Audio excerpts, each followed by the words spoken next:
Here's an underwater case for the Insta360 One X2 camera.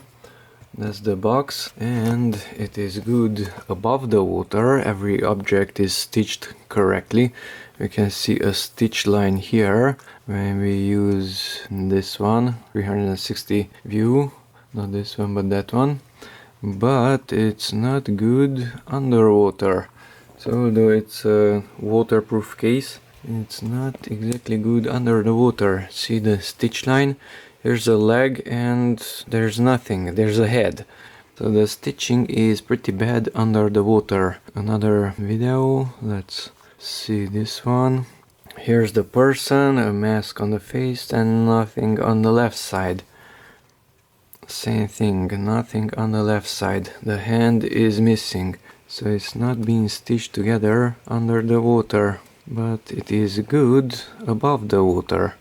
Sand, hand is missing, water, and there's the hand. Hand is missing again. So the stitching is not correct.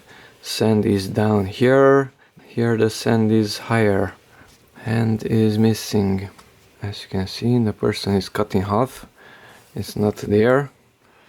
And when it's out, the image is fine, nothing is interrupted, everything is continuous. But when it's under the water, the hand is missing.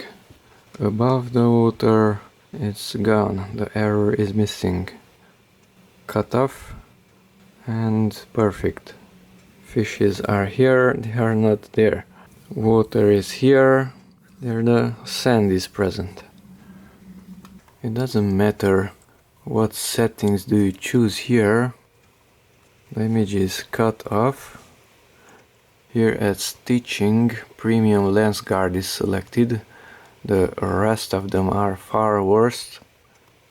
That's the normal sticky lens guard, premium lens guard, that's the best one, but it's still cut off.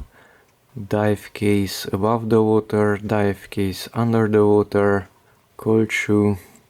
Dynamic stitching, optical flow stitching, chromatic calibration. They are not helping. Premium lens guard is the best, but the stitching is bad under the water.